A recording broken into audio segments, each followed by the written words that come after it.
নমস্কাৰ, মই নয়নমণি। খুব ধুনীয়া এটা এপ্লিকৰ ডিজাইন আজি দেখাব লৈছোঁ। আচলতে এইটো ডিজাইন মই বহুত আগতে কৰিছিলোঁ বগা ৰঙৰ কাপোৰ এযোৰত। তেতিয়া কিন্তু ভিডিঅ' শ্বেয়াৰ কৰা নাছিলোঁ।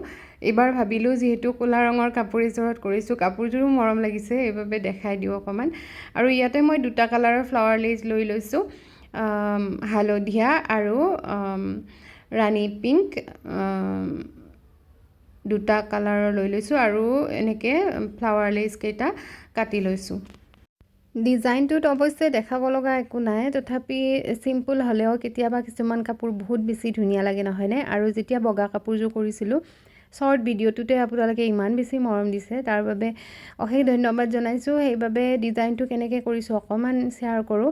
মই প্ৰথমে এনেকৈ ফুলকেইটা মিলাই চাওঁ কোনটো কালাৰ দিলে মিলে, আৰু এয়া গ্ৰীণ কালাৰটো নাম্বাৰটো দেখাই দিছোঁ। এই গ্ৰীণ কালাৰটো ব্যৱহাৰ কৰিছোঁ মই 357 নাম্বাৰটো চাগে 357 এই নাম্বাৰটোৰ মই ব্যৱহাৰ কৰিছোঁ। পাৰ্লৰ হয় গ্ৰীণ কালাৰটো, সেইবাবে এবাৰতে খুব ধুনীয়াকৈ কাপোৰখনত উঠি গৈছে, দেখিছেনে? এনে ডাৰ্ক কালাৰ কাপোৰ হ'লে যিটো নৰ্মেল ফেব্ৰিক হয় সেইটো এবাৰত নুঠে, তলত বগা ৰংটো কৰি ল'ব লাগে ক'লা ৰঙৰ কাপোৰ হ'লে। এতিয়া যিহেতু এইটো মই পাৰ্ল কালাৰ ইউজ কৰিছোঁ, সেইবাবে ইয়াতে এবাৰতে খুব ধুনীয়াকৈ উঠিছে। আৰু কালাৰটোত অকণমান গোল্ডেন গ্লেছ আছে, মানে অকল গ্ৰীণ নহয় আৰু গ্ৰীণৰ লগত গোল্ডেন মিক্স আছে, তেনেকুৱা গ্লেছ আছে কাপোৰ, মানে কালাৰটোত জিলিকনি এটা আছে। কৰিলে মানে খুব ধুনীয়া লাগে। আপোনালোকে ওচৰৰ পৰা যেতিয়া কাপোৰযোৰ দেখাম তেতিয়া গমেই পাব। আৰু এনেধৰণে কালাৰখিনি প্ৰথমে পাতকেইটাত কৰি লৈছিলোঁ, যিখিনি ফেব্ৰিক কালাৰ, আৰু লৈ পেলাই এনেকৈ ফুলকেইটা মিলাই লৈছিলোঁ। লৈ ফেব্ৰিক গ্লু আঠাটো লৈছোঁ। আপোনালোকে জানে প্ৰতিটো ভিডিঅ'ত দেখাওঁ, যিসকলে আগৰ পৰা চায়, আৰু যিসকলে নতুনকৈ চাইছে তেওঁলোকৰ বাবে কৈছোঁ, এই আঠাটো ধুলে একদমেই নাযায়, অকণমান বেছিকৈ দিব লাগে। আৰু মই আৰম্ভণিৰ পৰা আগৰ ভিডিঅ'সমূহ আপোনালোকে চালে গমেই পাব, আৰম্ভণিৰ পৰা এইটো ফেব্ৰিক গ্লু আঠাটোৱে ইউজ কৰিছোঁ, একদমেই ধুলে নাযায়, টেনশ্যন ল'ব নালাগে আপোনালোকে।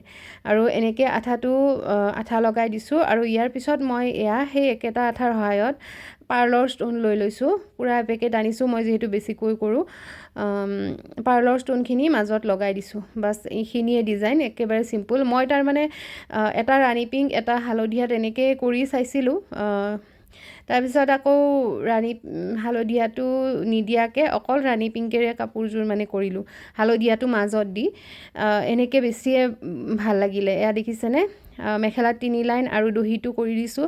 আৰু কাপোৰযোৰত যে মই মানে আঁচল বুলি বা মাজত বুলি তেনেকুৱা একো নাই, গোটেই গাতে দিছোঁ। তাৰমানে অলপ অলপ গেপ ৰাখি ৰাখি, অকণমান গেপ ৰাখি ৰাখি পূৰা গোটেই গাতে এই ডিজাইনটোৱে দিছোঁ। মানে বহুত বেছি হেভি হৈছে কাপোৰযোৰ, বিয়া পাৰ্টিত পিন্ধিব পৰা।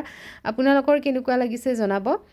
আৰু যদি কোনোবাই অৰ্ডাৰ কৰিব বিচাৰে, অৰ্ডাৰ কৰিব পাৰিব। মই স্ক্ৰীণত নাম্বাৰটো দি থৈ দিছোঁ, সেইটো নাম্বাৰত হোৱাটছআপ কৰিব। আৰু যদি আজি প্ৰথম চাইছে চেনেলটো প্লিজ ছাবস্ক্ৰাইব কৰি দিব।